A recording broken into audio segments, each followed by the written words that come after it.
Generasi Radio FM Magetan, The Family Radio, radio keluarga Anda. Sesaat lagi kita akan menyimak Ngobrol Bareng. Acara ini dipersembahkan oleh Radio Orasi FM, radio keluarga Anda.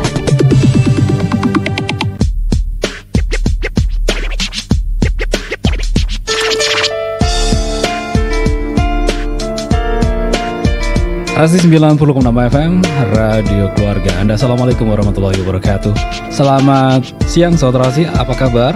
Bahagia rasanya pada kesempatan siang hari ini Andra bisa hadir kembali untuk menemani Anda di acara Ngobrol Bareng di hari ini, Rabu tanggal 16 November. Dan saat ini kita sudah kedatangan tamu dari 3 elemen yang nantinya kita akan ngobrol-ngobrol bareng. Tentu saja masih estafet dengan kemarin, yaitu dengan Satgas Perlindungan Perempuan dan juga Anak. Nah, tamu kita siapa aja nanti kita akan perkenalkan satu-satu Saudara. Nah, untuk diketahui bersama bahwa Satgas Perlindungan Perempuan dan Anak ini mempunyai tugas yaitu melakukan giat perlindungan perempuan dan anak yang mengalami kekerasan melalui identifikasi kondisi korban, serta juga melindungi perempuan dan anak dari hal-hal yang membahayakan lainnya. Seperti itu. Nah, tamu kita hari ini atau siang hari ini kita sudah kedatangan teman-teman dari Satgas PPA atau Perlindungan Perempuan dan Anak Kabupaten Magetan. Kita sapa dulu, yang pertama ada Bapak Amir Nur Rahman, ini selaku Kasih Pidum Kejaksaan Negeri Kabupaten Magetan. Selamat siang Bapak. Selamat siang Mas Andra. Alhamdulillah sehat ya. Sehat. Terima kasih sudah datang ke Radio Rasi, sudah memenuhi undangan dari teman-teman untuk ngobrol-ngobrol siang hari ini. Kemudian ada Ibu Dr. Anda Puriana Kartini selaku Kepala Dinas PPKB 3A Kabupaten Magetan. Selamat siang Ibu. Selamat siang, salam sehat semuanya. Salam sehat. Terima kasih sudah berkenan hadir Ibu. Ini yang bikin undangan kita atau jeneng nih? Sama-sama mengundang ya. Iya. Oke, terima kasih sudah berkenan hadir. Kemudian yang terakhir ada Bapak Rudi Hadianto selaku Kasat Reskrim dari Polres Kabupaten Magetan. Selamat siang Pak. Selamat siang Mas. Mohon maaf saya dengan siapa ini? Sama biar Andra Bapak. Pak Andra ya. Alhamdulillah sehat Bapak ya. Alhamdulillah sehat Mas Andra. Bisa ketemu di acara kita siang hari ini. Tentu saja ini momen yang jarang-jarang bisa ada. Soalnya juga belum tentu sebulan 2 bulan kita ketemu kan gitu ya. Baik, kali ini kita akan membahas masalah PPA. Jadi PPA ini adalah singkatan dari Perlindungan Perempuan dan Anak seperti itu ya. Nah, kalau mengenai tugas dari PPA sendiri ini tentu banyak sekali. Bu Polri, langsung saja untuk menyikapi masalah maraknya kasus tindakan kekerasan yang terdengar di media sosial atau berita-berita dari luar gitu, berita nasional ataupun lokal akhir-akhir ini, bagaimana peran dari pemerintah Kabupaten Magetan sendiri? Monggo. Baik, terima kasih. Salam sehat bagi seluruh warga Kabupaten Magetan. Terima kasih Mas Andra. Jadi berkaitan dengan maraknya kasus ini, memang di Magetan juga makin banyak kasus tindak kekerasan yang memang harus segera kita tangani bersama. Tindak kekerasan ini di PPKB, PP dan PA ini kita sudah ada program kegiatannya, yaitu tentang penyelenggaraan perlindungan perempuan dan anak korban kekerasan, di mana ini dengan terbentuknya P2TP2A atau dengan kata lain, karena kan singkatannya panjang ya Mas Andra ya. Jadi Pusat Pelayanan Terpadu Pemberdayaan Perempuan dan Perlindungan Anak, di mana apabila memang di Magetan ini banyak sekali ada kasus-kasus begitu, baik tindak kekerasan pada perempuan, pada anak, atau bullying atau apapun itu, bisa lapor kepada kita, bisa datang kepada kita, bisa lewat WA, karena kita juga ada Satgas PPPA yang dari Polres. Jadi ada semuanya Mas Andra, ada call centernya juga. Mungkin nanti juga ada dari Kejaksaan bagaimana langkah-langkahnya, semuanya sudah terpadu begitu untuk mengerem gitu ya, untuk mengerem adanya semakin maraknya tindakan kekerasan pada perempuan dan anak ini. Pak Rudi, kalau dari Polres sendiri, jenengan selaku Kasat Reskrim? Iya, terima kasih. Selamat siang dan salam sejahtera bagi masyarakat Magetan. Yang saya hormati Bu Kepala Dinas, rekan saya dari Kejaksaan Pak Amir. Nah, di sini saya selaku Kasatgas di PPA. Ini kami memiliki tugas yang sama dengan Dinas PPA dan Kejaksaan, namun perannya saja yang berbeda. Nah, dalam hal ini saya selaku Kasatgas Pencegahan Perempuan dan Anak, kami selalu bekerja sama dengan Dinas PPA, yang mana sebelumnya kami telah mendapatkan perintah dari pimpinan, yang mana dari Dirkrimsus, untuk membentuk Satgas PPA. Dan Satgas PPA ini terbentuk atas kerjasama dari pemerintahan, kepolisian, dan dari kejaksaan, yang mana dasar dibentuknya Satgas PPA ini dari Undang-Undang Nomor 11 Tahun 2012. Ini tentang peradilan pidana anak. Kemudian Undang-Undang Nomor 17 Tahun 2016 tentang perlindungan anak, dan juga Undang-Undang Nomor 21 Tahun 2007 tentang TPPO, perdagangan orang, Undang-Undang Nomor 23 Tahun 2004 tentang KDRT, dan juga Undang-Undang Nomor 12 2002, ini undang-undang yang terbaru tentang kekerasan seksual. Nah, dalam hal ini dasar yang kami sebutkan tadi mudah-mudahan terhadap masyarakat kita tidak terjadi lagi, yang mana sebelumnya ini masih banyak kejadian-kejadian. Kalaupun terjadi seperti yang disampaikan oleh Bu Furi tadi, masyarakat bisa melaporkan baik ke dinas ataupun ke kepolisian. Datang boleh, melalui telepon boleh. Nah, ini kalau bisa ini Mas Andra, ini kita harus berkelanjutan untuk mengingatkan masyarakat kita supaya kota kita ini yang sudah kota layak anak, Bu, sudah resmi menjadi kota layak anak, ini kita harus pertahankan. Jangan sampai terjadi kekerasan baik terhadap anak, terhadap perempuan, dan lain sebagainya. Kalau dari Kejaksaan sendiri, Pak Amir, ini bagaimana? Kalau untuk dari Kejaksaan, mohon izin Bu Kadis dan Pak Kasat. Jadi kalau dari Kejaksaan sendiri, bahwa dijelaskan oleh rekan kami dari Polres, Pak Kasat Reskrim, bahwa kalau kita ini ada di penindakan bersama-sama dengan Satgas PPA, gitu ya Pak Kasat Reskrim, ya. Jadi sebenarnya kalau kita ini kan di Kejaksaan ini, berdasarkan Undang-Undang Kejaksaan sendiri, kita selaku penuntut umum. Kemudian dalam hal penindakan Satgas PPA ini, Kejaksaan ini sebetulnya dalam masuk ranah di konsekuensi tindak pidananya, di masalah tindak pidana proses perkara hukumnya. Jadi berkaitan dengan maraknya kasus-kasus tindak pidana kekerasan, memang kalau saya lihat selama bulan Januari sampai dengan bulan November 2022 ini ada 14 perkara, kurang lebih kalau nggak salah 14 perkara yang sudah kita sidangkan di persidangan dan sudah mempunyai kekuatan hukum yang tetap, sehingga kalau kita lihat memang daripada tahun sebelumnya ini sudah mulai ada tren penurunan, sehingga tugas PPA ini, kita selaku juga di dalam tugas PPA ini, keberhasilan itu tercapai apabila terjadi tren penurunan. Gitu Mas Andra yang dapat kami sampaikan. Jadi untuk di Magetan sendiri luar biasa. Maksudnya kalau di presentasi ada berapa persen ini Mas penurunannya dari kasus tahun kemarin? Kalau kemarin mungkin sudah agak banyak di atas 20%. 20% ya. 20%. Berarti memang mengalami penurunan yang bisa dikatakan luar biasa untuk kasus dari per kasus yang telah terjadi daripada tahun kemarin untuk tahun ini. Begitu Mas.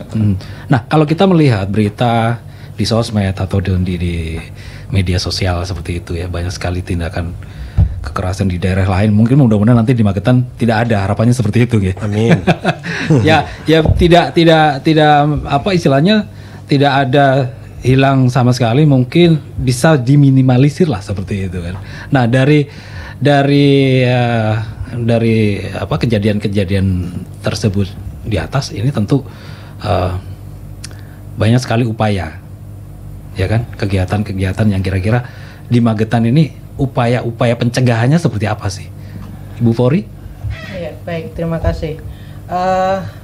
Memang tadi sudah disampaikan dari Pak Kasat Reskrim dan dari Bapak dari Kasipidum bahwasanya memang diharapkan itu ada penurunan, trennya harus turun. Kita sudah bekerja sama, kita sudah melaksanakan sosialisasi kepada sekolah-sekolah kita sudah turun untuk adanya pencegahan ini. Jadi agar kekerasan pada anak itu bisa turun, karena kekerasan pada anak itu termasuk salah satunya ada bullying juga. Jadi ini harus turun, dan apabila memang ada hal yang memang terjadi, ada konseling kepada kita, ada di PPKB PPPA. Jadi ada konseling, dan diharapkan kita jangan sampai kalau bisa itu kita edukasi, jangan sampai terjadi pada di hukum gitu ya. Maksud kami masuk ke ranah hukum. Kalau bisa jangan sampai itu terjadi. Dan juga kita ini sudah melaksanakan pembentukan PPATBM, yaitu Perlindungan Perempuan dan Anak Terpadu Berbasis Masyarakat. Jadi ini kita harapkan masyarakat semuanya bergerak bareng-bareng bagaimana agar kekerasan itu tidak terjadi di wilayahnya. Jadi ini harus ada upaya kerjasama. Tidak bisa kita dari pihak PPKB, Polres ataupun Kejaksaan berjalan sendiri tanpa dari masyarakat bareng-bareng bisa ngerem itu semuanya. Jadi ini sudah terbentuk juga pembentukan forum anak. Forum anak ini baik itu sekolah maupun di desa-desa, ini sudah kita bentuk forum anak di desa dan kelurahan. Kita harapkan desa dan kelurahan di Kabupaten Magetan, 235 desa kelurahan, semuanya akan terbentuk forum anak, di mana forum anak ini adalah sebagai pelopor dan pelapor. Jadi sebagai pelopor itu adalah sebagai contoh untuk tidak melakukan kekerasan, baik bullying maupun kekerasan lain-lain, dan juga sebagai pelapor apabila ada di lingkungannya, apabila ada yang terjadi kekerasan bisa melaporkan kepada kita. Jadi pencegahan, tindakan-tindakan itu juga kita cegah. Begitu juga tindakan itu dengan cara juga melakukan sosialisasi agar tidak terjadinya pernikahan dini. Karena apa? Pernikahan dini ini akan menimbulkan dampak kekerasan juga, baik kekerasan fisik maupun kekerasan mental. Ini harus kita turunkan, sehingga ini adalah upaya dari seluruh masyarakat di Kabupaten Magetan. Kita harapkan bekerja bersama-sama. Saya kira itu, Mas Andra. Nah, kalau dari PPKB 3A sendiri, tentu banyak sekali pendekatan-pendekatan kepada masyarakat, karena juga sudah melibatkan dari kalau di Magetan ada 235 desa, Ibu ya. Betul, Ini betul, Mas ini Andra. sudah tergabung seluruhnya atau Belum. Belum. Baru sekitar 15%. 15%? Iya.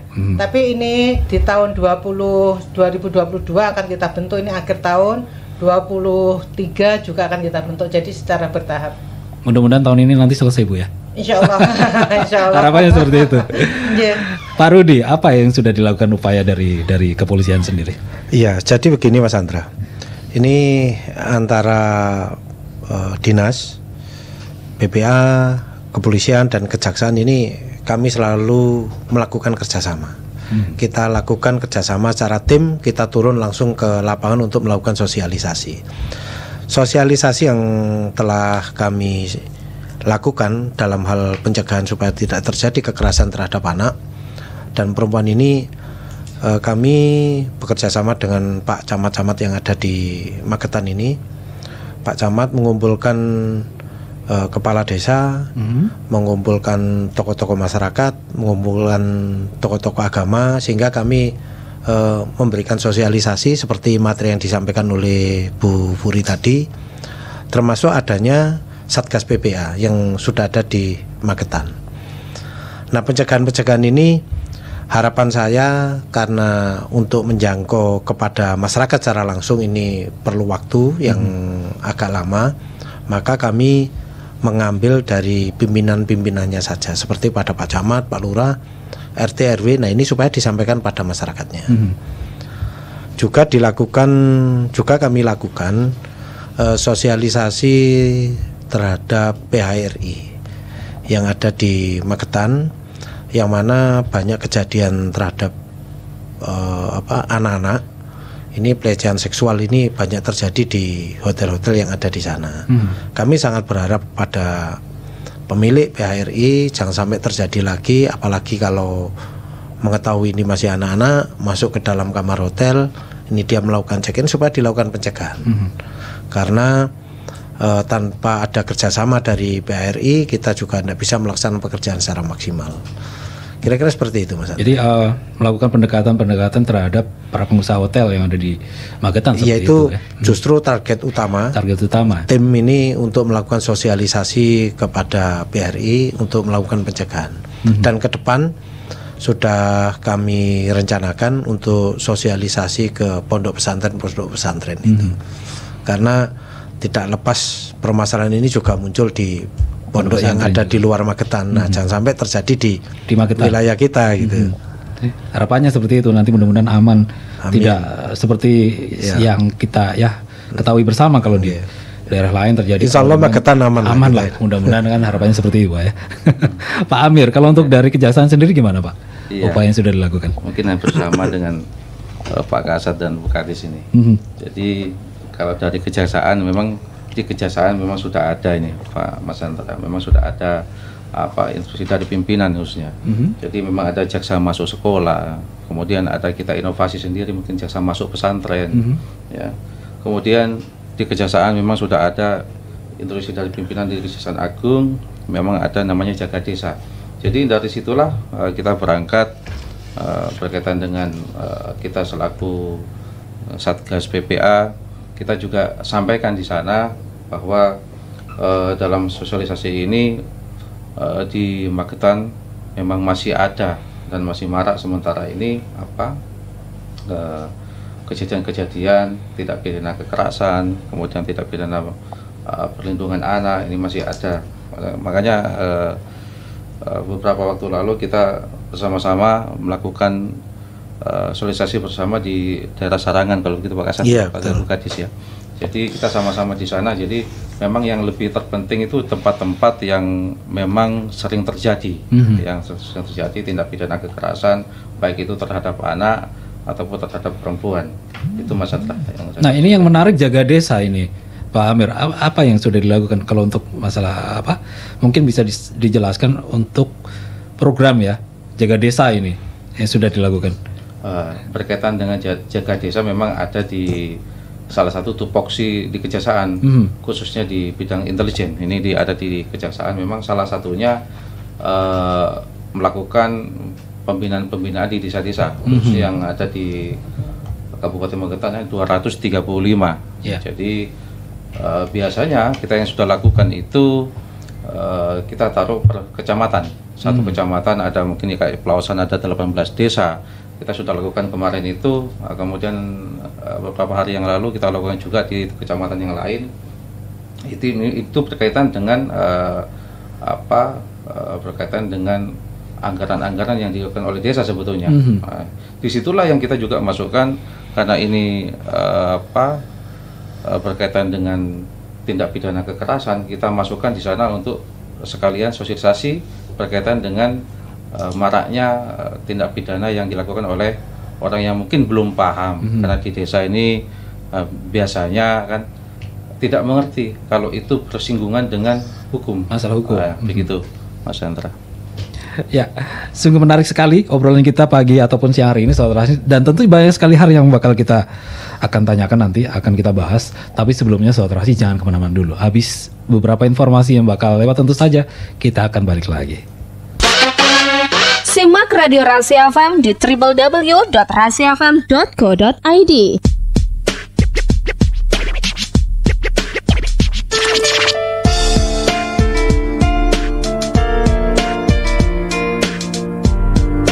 Rasi 90,6 FM Magetan. Kembali kita di obrolan bareng kita di kesempatan hari ini, saudara. Dan tadi sudah banyak sekali dibahas masalah upaya-upaya yang sudah dilakukan.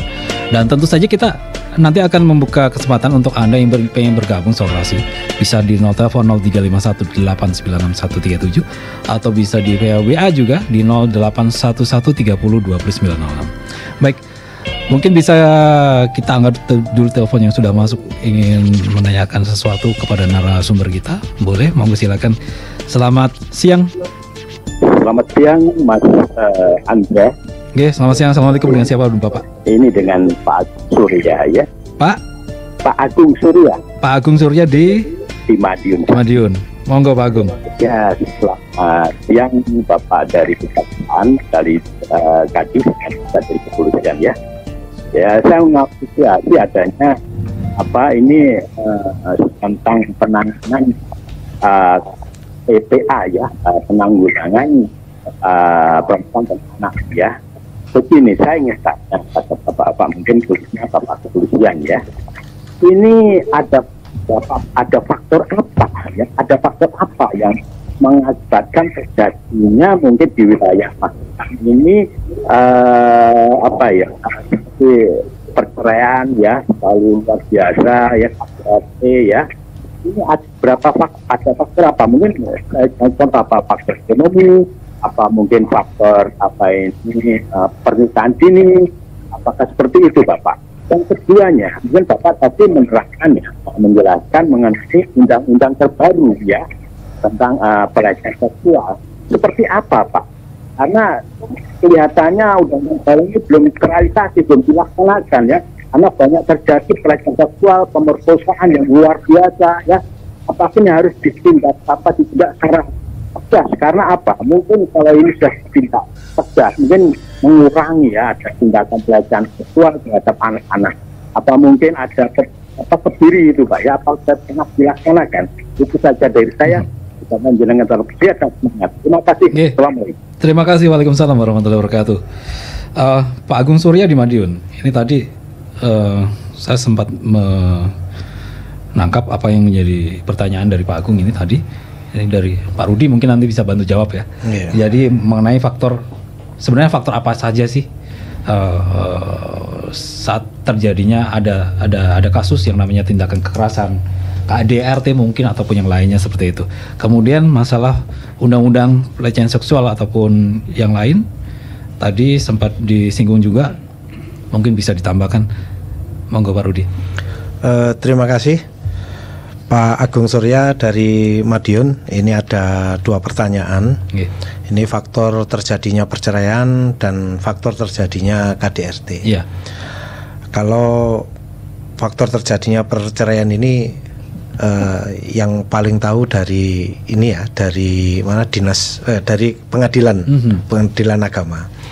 Tapi saya juga pernah mendengarkan arahan dari beliau, dari Ketua Panitia waktu itu di sosialisasi di PHRI. Salah satu penyebab perceraian itu karena faktor perbedaan pendapat ya antara suami dengan istri. Itu faktor kedua karena tidak ada kesepahaman, dan faktor ekonomi itu bukan faktor utama di dalam perceraian sebenarnya. Ini setelah saya mendengarkan Iya. saya mendengarkan dari Bapak Wanitra waktu itu. Kemudian terkait faktor terjadinya kekerasan dalam rumah tangga, ini sebenarnya banyak faktor sekali. Karena pada dasarnya seseorang yang berumah tangga ini tidak akan pernah cocok, Pak. Tidak akan pernah ada persesuaian karena background pendidikan itu berbeda. Misalkan saya dididik oleh bapak saya seperti apa, dididik oleh ibu saya seperti apa, pasangan saya, istri saya juga dididik seperti apa. Ini kan tidak sama. Jadi beda karakter seperti Beda karakter. Pasti. Kemudian yang kedua, faktor KDRT itu juga karena lingkungan. Lingkungan ini kan bermacam-macam, ada yang lingkungan agamis, ada yang tidak agamis, ini sangat mempengaruhi. Kenapa terjadinya kekerasan dalam rumah tangga? itu tadi. Itu terkait dengan faktor ya, terjadinya kekerasan dalam rumah tangga itu karena faktor kurang menyadari dalam kehidupan dalam rumah tangga itu. Kemudian terkait dengan undang-undang baru, Undang-Undang Nomor 12 Tahun 2022, ini bukan pelecehan seksual. Undang-undang ini membahas tentang kekerasan seksual. Kekerasan seksual. Kekerasan seksual ini sudah diundangkan oleh pemerintah dan seluruh masyarakat ini dianggap mengetahui. Salah satu contoh kekerasan seksual ini bisa secara fisik ataupun non fisik. Non fisik misalkan kita ngejek kepada teman kita atau wanita lain ya yang bertemu dengan kita mengejek, menanggapi tentang body. Waduh, bodinya sangat bagus sekali. Ini mungkin bisa diajak jalan-jalan dan lain sebagainya. Ini bisa diajak hubungan suami istri misalkan. Dia menyampaikan seperti ini termasuk kategori pidana. Sebelum ada undang-undang ini tidak ada undang-undang yang mengatur tentang kekerasan seksual non fisik. Nah, itu kategori kekerasan seksual non fisik. Kekerasan seksual secara fisik ini ada pertemuan antara fisik laki-laki dengan perempuan atau laki-laki dengan laki-laki, perempuan dengan perempuan. Ini kategori kekerasan fisik. Misalkan seorang ibu rumah tangga gitu ya, istrinya itu sakit gitu, dipaksa diajak melakukan hubungan suami istri. Nah, ini kategori yang tidak diperbolehkan di undang-undang ini.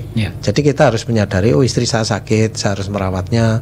Tidak boleh dipaksa untuk diajak melakukan hubungan suami istri. Ini kekerasan seksual secara fisik. Nah, ini sebagai contoh saja, tetapi contoh-contoh itu masih banyak. Kira-kira seperti itu. Jadi ini semua sudah tertuang pada Undang-Undang Nomor 12. Sudah tertuang seluruhnya dan ini sudah diundangkan oleh pemerintah, maka masyarakat ini wajib tahu apa yang diundangkan. Nanti bisa di browsing undang-undang ini. Ya, ini tadi Pak Agung Surya. Jadi Undang-Undang Nomor 12 Tahun 2002 ini sudah dituangkan di situ semuanya ya, tentang tindak pidana kekerasan seksual seperti itu. Baik, mudah-mudahan bisa menjadi pengalaman baru Pak Agung tadi ya, dan tentu kita akan kembali lagi dengan apa yang sudah kita bahas tadi mengenai kasus demi kasus yang mungkin ini pernah terjadi ya. Bicara masalah kasus ini, bicara masalah kasus di Kabupaten Magetan sendiri, ini ada tidak kasus kekerasan terhadap perempuan dan anak yang sudah pernah ditangani seperti itu? Bu Furi mungkin bisa bantu menjawab. Baik, terima kasih Mas Andra. Sebelum saya menjawab yang ini, tadi saya menambahi yang dari Pak Kasat Reskrim, dari Pak Rudi berkaitan dengan faktor terjadinya perceraian ataupun terjadinya KDRT. Tadi sudah disampaikan Pak Rudi bahwasanya sesuai yang dari Pengadilan Agama, untuk ekonomi, faktor ekonomi itu bukan menjadi faktor yang paling utama. Ini juga perlu kami sampaikan, kami tambahi memang salah satu faktor terjadinya KDRT dan perceraian itu adalah faktor ekonomi. Itu hanya salah satu. Tapi yang jelas tadi juga sudah disampaikan bahwa kalau kita mengamati selama kami di PPPA, kita mengamati ke lapangan bahwasanya kenapa itu terjadi. Ternyata di dalam keluarga itu terjadi miskomunikasi, kurangnya komunikasi di dalam keluarga. Karena apa? Mungkin saling sekarang sudah pegang gadget semua, sehingga komunikasi secara verbal itu kurang. Ya, sibuk ini, dengan jarinya masing-masing. Betul Mas Andra. Jadi ini yang selama ini yang kita ketahui akhirnya ternyata kurangnya komunikasi. Ya. Sehingga ini terjadinya banyaknya perceraian dan KDRT. Dan di awal tadi sudah kami sampaikan salah satu adalah adanya pernikahan dini. Karena bukan pernikahan dini ya, kalau sekarang dikatakan pernikahan dini sudah tidak diperbolehkan, jadi pernikahan anak, karena memang masih anak-anak, masih usia anak-anak yang di bawah 19 tahun.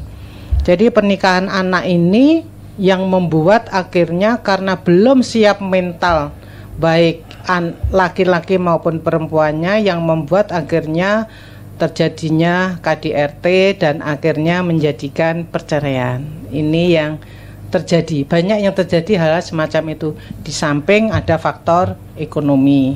Jadi tapi yang paling besar adalah kurangnya komunikasi di dalam keluarga. Kurang terbuka gitu ya. Betul. Beda sama 10 tahun yang lampau Ibu ya.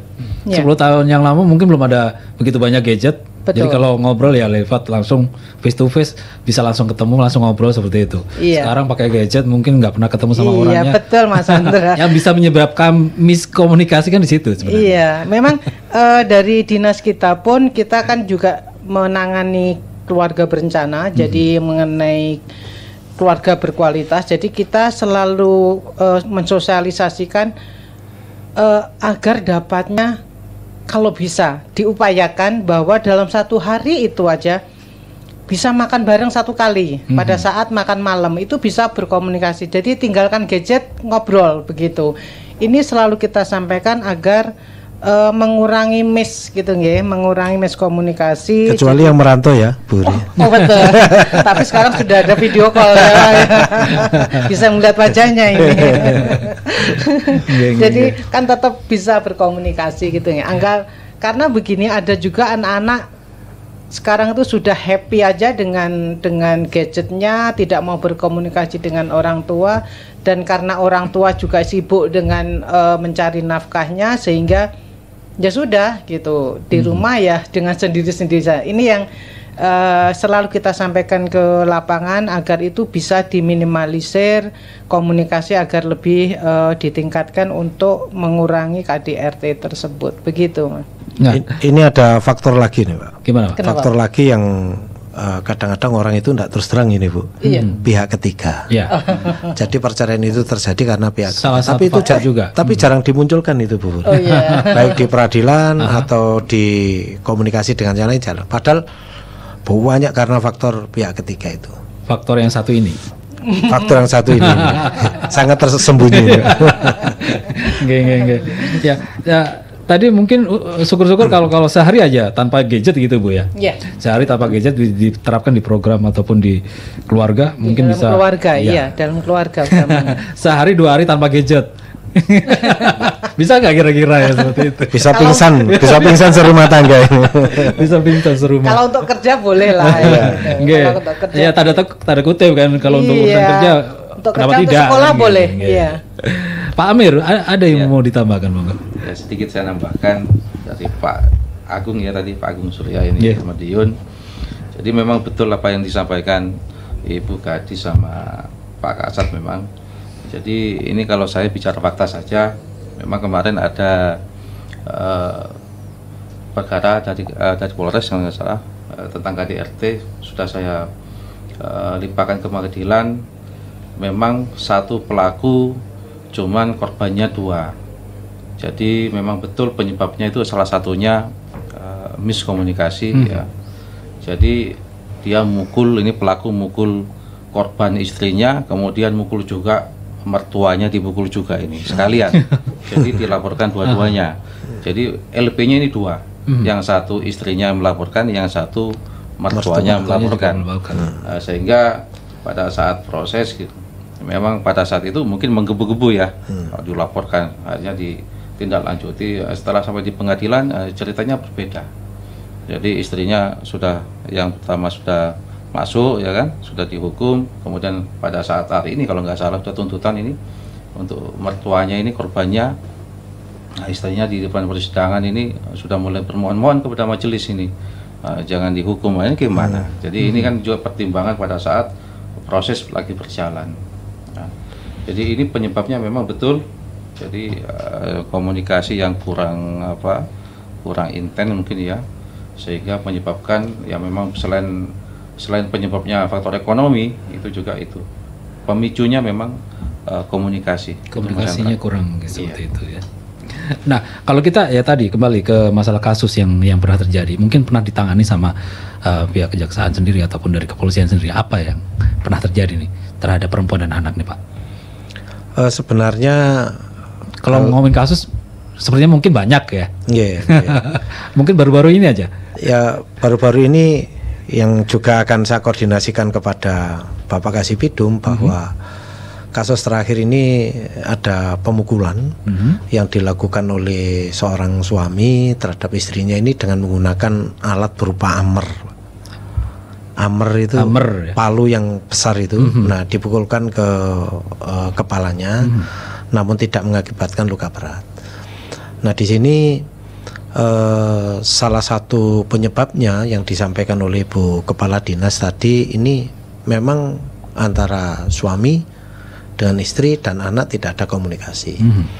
Dari bapak atau pelaku tersangka ini senang mengumpulkan barang-barang bekas, ditaruh di rumah seperti bekasnya wire, bekas televisi, bekas radio. Nah, ini menurut pelaku ini bermanfaat, tapi menurut anak-anaknya dan istrinya ini tidak bermanfaat. Maka di situ terjadi miskomunikasi, cekcok mulut, kemudian dilakukan pemukulan terhadap istrinya. Nah, ini contoh kasus yang terbaru terjadi di Magetan. Namun saat ini pihak istri mulai bimbang ini, apakah perkaranya saya teruskan atau tidak. Sementara berkas perkaranya sudah dilimpahkan ya, kepada jaksa penuntut umum. Nah, ini kami akan koordinasi dengan pihak kejaksaan langkah-langkah yang harus dilakukan oleh penyidik dengan adanya pencabutan ini. Nah, sekarang anaknya mulai tidak tega, istrinya juga tidak tega, kenapa harus diproses, kenapa harus ditahan. Nah, masalahnya kalau tidak kita lakukan penahanan, khawatir kejahatan itu berulang. Bisa khawatir lebih parah lagi. Nah, ini kan risiko. Supaya tidak risiko ya kita lakukan penahanan. Tapi kalau sudah ada istilahnya niatan dari anak, mungkin dari istri, mungkin ya itu tadi karena faktor nggak tega melihat bapak di penjara atau bagaimana seperti itu ya? Saya kira tidak apa-apa. Jadi ada Perpol bisa dilakukan bisa pencabutan. Itu ada Perpol 8 tahun 2021 tentang restoratif justice. Selama tidak menyangkut tentang teroris, kemudian SARA, kemudian kejahatan yang melibatkan massa, kemudian narkoba, dan beberapa item itu boleh dilakukan restoratif justice. Masih bisa. Bukan residivis, kejahatan tidak berulang. Nah, itu masih bisa kita lakukan restoratif justice dan itu diperbolehkan. Jadi tujuan masyarakat lapor pada pihak kepolisian ini adalah untuk mencari keadilan. Kalau memang keadilan itu sudah tercapai, kita tidak diperbolehkan juga memaksakan orang ini harus dihukum. Begitu menurut Perpol. Karena memang juga melalui beberapa pertimbangan seperti itu ya. Mungkin dari pihak keluarga mencabut ataupun istilahnya membatalkan seperti apa ya kan nantinya akan ditempuh selanjutnya. Ya, intinya membatalkan ataupun mencabut tuntutan seperti itu. Ya, memang orang mencabut tidak apa-apa, asalkan ini tidak yang berat ya. Kalau seperti pembunuhan ini kan tidak boleh. Penganiayaan mengakibatkan mungkin ada kriteria yang tadi sudah disebutkan. Iya. Mungkin dari antara berat enggaknya kasus ya seperti itu, Pak. Iya. Kalau di Perpol 8 itu sudah disampaikan secara jelas. Terkait dengan teroris itu sudah pasti tidak boleh. Kemudian terkait dengan yang menimbulkan konflik sosial itu juga tidak diperbolehkan. Jadi di Perpol itu tidak langsung menunjuk secara jelas item A, B, C, bukan kasus berat gitu, masih diperbolehkan. Kasus-kasus ringan lah intinya begitu. Oke. Baik, satu lagi kita terima telepon yang sudah masuk. Selamat siang. Selamat siang Mas, ini dengan Pak Agung Surya lagi. Oke, monggo Pak Agung lagi. Silakan satu lagi Pak. Ya. Ini tadi mengenai perlindungan anak perempuan ya. Saya tanyakan Bapak ya, begini, ini kan untuk perlindungan anak itu bukan karena seksual, bukan karena KDRT saja ya. Ini eksploitasi anak itu terjadi Pak ya. Jadi untuk kepentingan untuk mencari sesuatu, dia tuh gendong anak mencari mungkin Bapak tahu ya, ini ngamen atau mungkin di jalan minta uang. Terus bagaimana kalau ada ketahuan semacam itu, Bapak ada tindakan cepat? Terus keduanya, ini untuk mengantisipasi penahanan remaja Pak ya. Mungkin kalau dimaksudkan kalau ada ya alhamdulillah ya, seperti anak pang ya, anak jalanan yang sering buat resah masyarakat itu, apakah masih ada dimaksudkan? Apa tindakan dari aparat? Apakah betul-betul? Nah ini di tangan secara pribadi. Itu saja dari saya. Terima kasih. Terima kasih. Buat Pak Agung Surya sudah bergabung kembali. Ini masalah eksploitasi anak. Upaya yang sudah dilakukan dari Satgas sendiri bagaimana? Eufori atau? Iya, ini begini Pak. Ini perlu saya tambahkan bahwa terkait dengan perlindungan anak yang menurut Pak Agung ini eksploitasi, seperti melakukan ngemis ya di jalan-jalan, pengamen di jalan-jalan, yang mana dia itu diawasi oleh orang tuanya. Pihak kepolisian sudah bekerja sama dengan pemerintah, yang mana pemerintah telah menurunkan tim dari Satpol PP untuk melakukan penindakan. Tindakan itu bisa dilakukan pencegahan, pembinaan, ataupun melalui sidang tipiring. Nah, hal-hal seperti ini masih kriteria yang perlu dilakukan pembinaan terhadap masyarakat. Eksploitasi yang tidak bisa dilakukan pembinaan dan harus dilakukan upaya hukum secara tegas apabila dia itu menjual anak itu. Modus yang biasanya dilakukan oleh pelaku, anak masih di bawah umur 18 tahun, dicarikan pekerjaan entah itu pembantu rumah tangga, pegawai toko dan lain sebagainya. Ternyata dia itu dipekerjakan di tempat lain, entah itu di tempat karaoke atau seksual, itu dijadikan suatu WTS. Nah, hal-hal seperti itu kita harus melakukan tindakan sesuai tadi yang saya sampaikan di Undang-Undang Tindak Pidana TPPO. Di TPPO itu kita harus proses terkait dengan itu. Nah, terkait dengan anak-anak yang dieksploitasi, diajak ngamen, disuruh orang tuanya, kita cukup melakukan pembinaan dan itu sudah kita lakukan bergabung bersama-sama antara Satpol PP dan pihak kepolisian. Itu kita lakukan tipiring. Kalau di Magetan sendiri ini kalau dilihat ada berapa persen nih Pak? Maksudnya kalau saya amati sebenarnya ini kalau di Magetan sangat jarang sekali, hampir tidak ada. Kalaupun ada, kita juga pernah melakukan penindakan itu dari rekan-rekan Sabara dan Satpol PP. Nah, kemudian untuk pertanyaan kedua ini terkait dengan anak-anak jalanan ini, itu juga kita kerjasama dengan Satpol PP dan teman-teman dari Sabara untuk kita lakukan penindakan karena dia mengganggu ketertiban umum ya. Jadi apabila di situ dia mengganggu ketertiban umum seperti pakai silver itu Bu ya. Kemudian anak-anak pang yang di jalan, nah itu kita upayakan untuk melakukan penindakan.